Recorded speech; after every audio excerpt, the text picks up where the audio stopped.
charged and acquitted. The British government, they are not asking questions. No prime minister have asked questions about him. Rather, they preferred that he stay there. What is his offense? After the court in Nigeria have acquitted him, discharged him, yet Nigerian government, under the current administration, Tinubu, they still hold him in power. They hold him in prison. Biafra! Freedom! Biafra! Freedom! I like the energy. We thank to go Abiyama for the privilege. We are there already. And in some quarters, they don't want to hear that name. But they must hear. All hail Biafra. All hail Biafra. We came here today to remind the British people, if they are asking questions, many have been seeing this man, the innocent man, Nnamdi Kanu, a British citizen, a prisoner of conscience. He was kidnapped, extraordinarily rendition from another country while traveling on British passport to Nigeria. Why is the British government not asking questions? British citizens, it's an opportunity to ask the government question why this man remained incarcerated in Nigeria while holding a British passport. He has committed no offense known to man. He has been discharged and acquitted by Nigerian court. Yet, he is being held in DSS dungeon in Nigeria. As long as they still hold our leader in captive, this protest must continue until our leader is released and Biafra must be restored. I want to thank once more and also to encourage ourselves by coming out. Our leader is going to court sooner or later. Our leader, Mazi Nnamdi Kanu, is still being held illegally in Nigeria. He was kidnapped from Kenya and there's no rendition back to Nigeria. He's still in detention. He's a British citizen. That's why we're in Trafalgar Square. That's right. So to let the world know the injustice that's been going on in Nigeria. The earlier they divide Nigeria and let people live in peace. Nigeria is not meant for human beings. The court have ordered the release of Mazi Nnamdi Kanu. The High Court, the Appeal Court, and the Supreme Court, they have ordered his release, but Nigeria government refused to release him. That's why we're here in Trafalgar Square today, to remind the world the injustice that is going on in Nigeria. All hail Biafra. All hail Biafra. Today is 26th day of April, 2025. We just want to mention the date for them to know that IPOB is still standing. We are alive, we are alive, and that we go nowhere. IPOB is in the whole world. We go nowhere. It's a joke thinking that we are here. This is IPOB. IPOB is standing firm. We are standing firm to the last man. Yes. We are not giving up. Never. Our leader, Mazi Nnamdi Kanu, must be released. Giving up is not an option. Yes. Yes. We don't even have a back to go. It's forward. Yes. We advise Nigeria, release Mazi Nnamdi Kanu and give us a date for referendum. That's all. That's what we want. That's it. You know. So if anybody thinking that doing one thing or the other, that IPOB is going to be scattered and be no more, that person is a big joke. Do you know how many we are? We're in the whole world. That's right. So you better do the needful. Release Mazi Nnamdi Kanu, give us a date for referendum. We also want to remind them that IPOB is the largest mass movement in the whole world. Movement. Oh yes. Freedom fighter. Oh yes. Yes. All we are asking is referendum. Yes. Referendum, is it a war? No. It's not a crime. Referendum is like an election, isn't exactly. It? Where you choose, where do you want to be? Exactly. Do you want to be in Nigeria or do you want to be in the kingdom of God on earth, which is Biafra? That's right. Yes. This is just southeast region of United Kingdom. This is not United Kingdom as a whole rally. And this is an emergency protest. That's right. It's an emergency. That's to show you the tenacity of IPOB. That's right. You know, that's why we're here. And Britain must obey. Nigeria must obey. Mazi Nnamdi Kanu must be free and Biafra must be free. All hail Biafra. All hail Biafra. We are not commanding them, but when we say they must obey, because Nnamdi Kanu is innocent. Of course. And you have no right to hold down an innocent person. Of course. It's a crime against humanity. Of course. Because injustice to one is an injustice to all. Okay? Yes. That's the reason why we are saying it's a must to release Mazi Nnamdi Kanu. Of course. This is one of our Biafra. Our brother is with us here. This is an emergency protest. We just come to awareness to tell the people that Mazi Nnamdi Kanu is still illegally being detained in Nigeria. This man, the innocent man, Nnamdi Kanu, a British citizen, a prisoner of conscience, he was kidnapped, extraordinarily rendition from another country while traveling on British passport to Nigeria. Why is the British government not asking questions? British citizens, it's an opportunity to ask the government question why this man remained incarcerated in Nigeria while holding a British passport. He has committed no offense known to man. He has been discharged and acquitted by Nigerian court. Yet he is being held in DSS dungeon in Nigeria, and nobody is asking questions.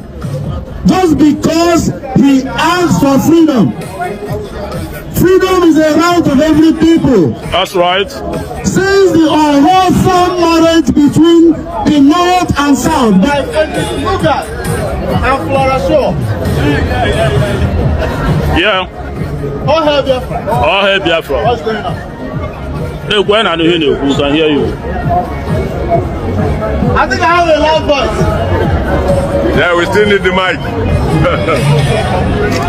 Okay, while he's sorting out the mic, now I will hear you. Speak.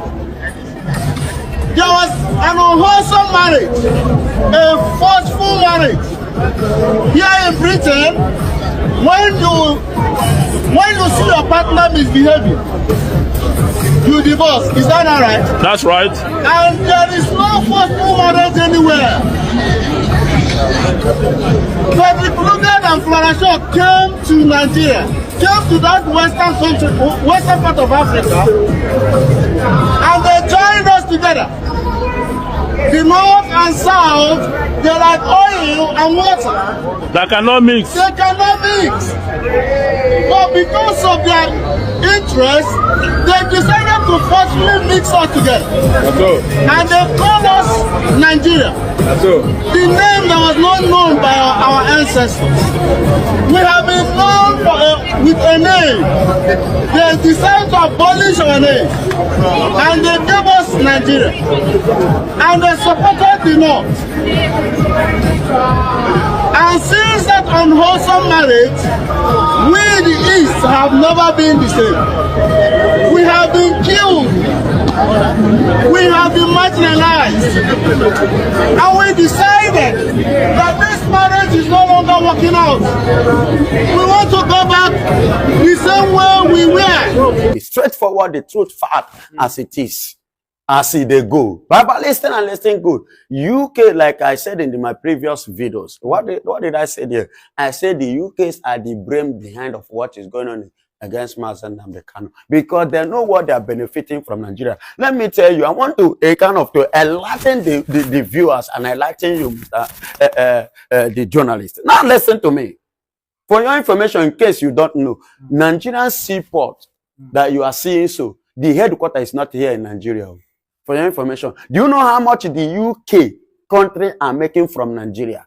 On that, they are making up to 65, if I'm not mistaken, to 80% of the income of whatsoever that comes in that seaport. They enjoy more than you. Do you know how much crude oil they are taking away on a daily basis in this country called Nigeria? Do you know? Go and do your findings after this.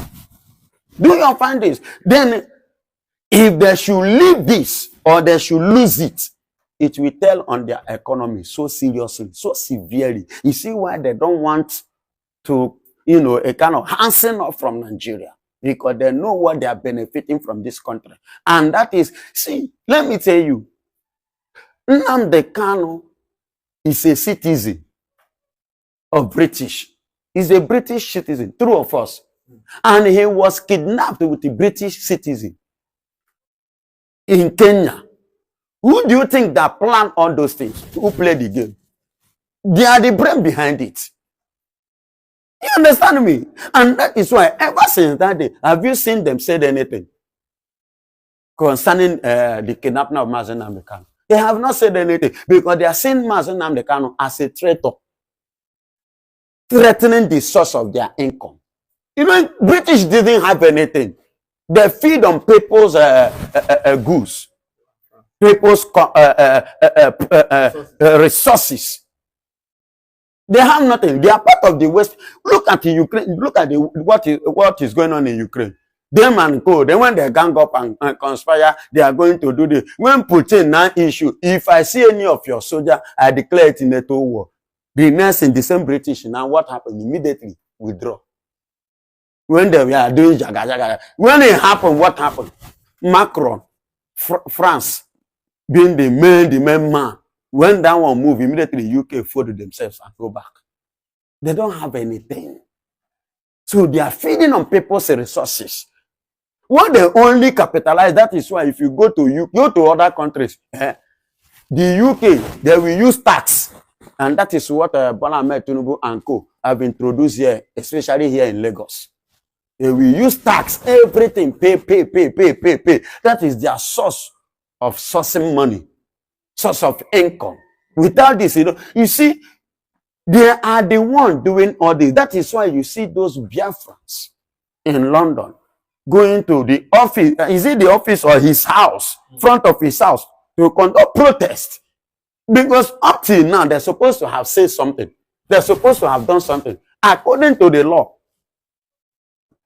138 of Nigeria, subsection 1 to 3 stated it clear. There are 3 people that are supposed to intervene in the case of Mazi Nnamdi Kanu. Number 1, Mr. President Bola Ahmed Tinubu. Number 2, the IG, that is the attorney, the Attorney General of the Federation.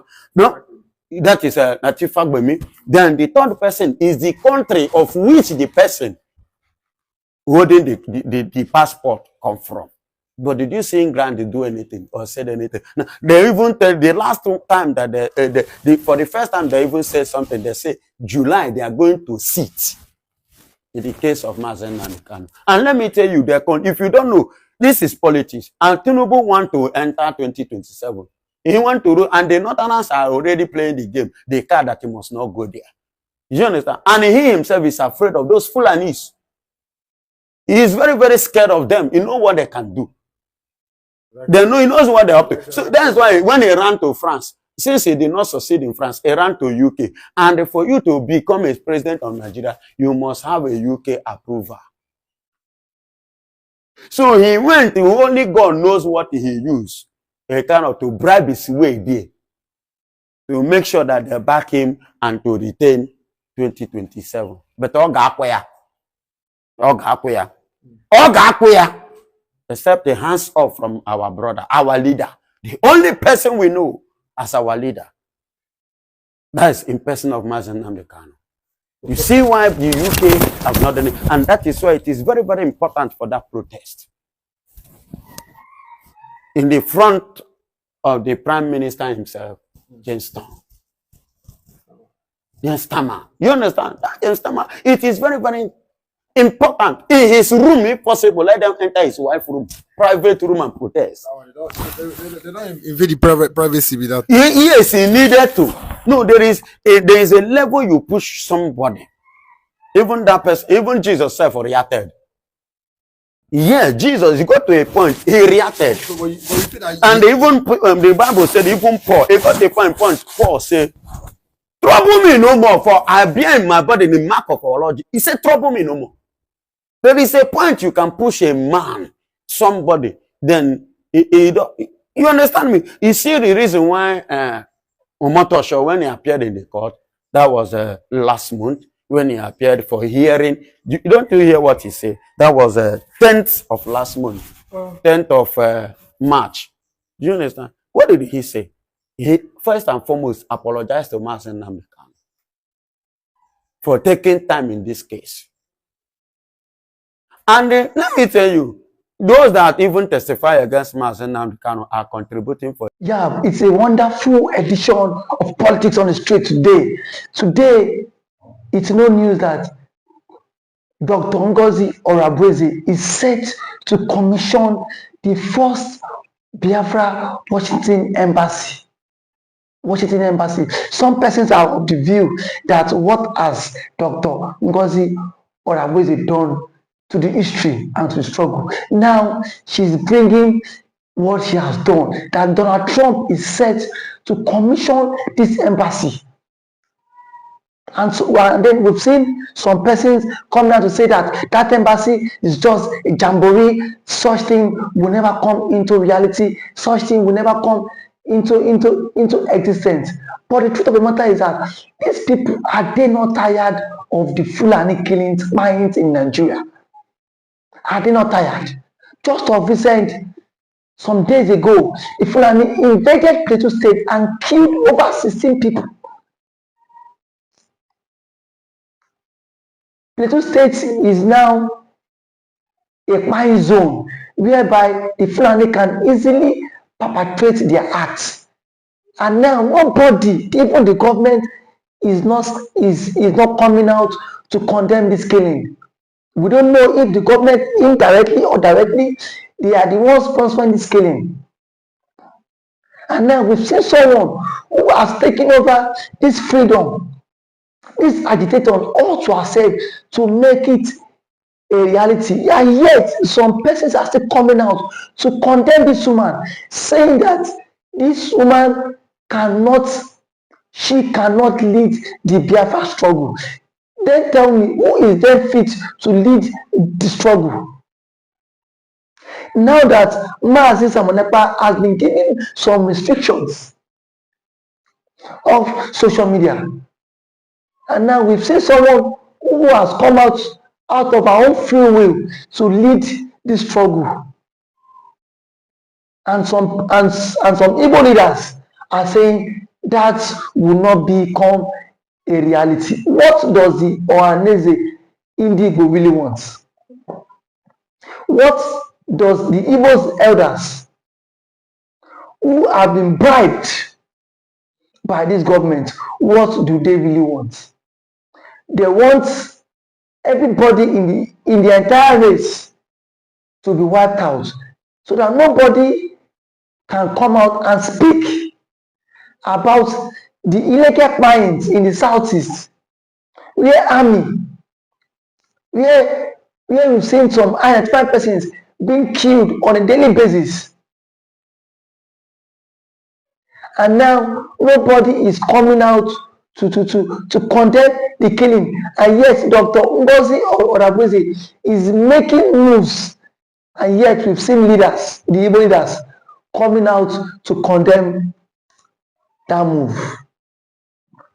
The truth of the matter is, the enemy of a man is within his household. And we've seen that those who are against the Biafra struggles are not even outsiders. They are mostly people, even from the Igbo race. When Dr. Ngozi Orabueze announced that they are set to commission the Washington DC Biafran embassy, and that it will be done by the US President Donald J. Trump. We've seen Bianca Ojukwu tweet saying it is a lie from the pit of hell. Why don't you wait until that becomes a reality? Why can't you wait until it becomes a reality? The same people that was being used to kidnap Mazi Nnamdi Kanu all the way from Kenya, the same people that was being used to orchestrate the illegal arrest of Mazi Samonekpa. And now we've seen a woman championing this case, this cause for referendum. And those who were supposed to champion this cause for referendum have even sold out in the freedom. They've sold out. Igobs have sold out. Southeastern governors have sold out, despite the killings in their domain, despite what is happening in their domain. Nobody is coming out to confront the government and tell them enough is enough. What we have today is people who are only after their own tummy, their own stomach. Is this how Mazi Nnamdi Kanu stood for the Biafra cause? Mazi Kanu stood for it with his life, despite the pains that man is going through today. The man has not renounced the struggle for Biafra. The man has not renounced the struggle for the agitation. But yet, we have some elders who claim they are evil elders. They are neither there or there. All what they do is today, Biafra in the morning, and then they will agitate for Biafra in the morning, and at night they are having meetings with those in the presidency just to scuttle the struggle. I am saying it here that nobody born of human can scuttle the struggle, because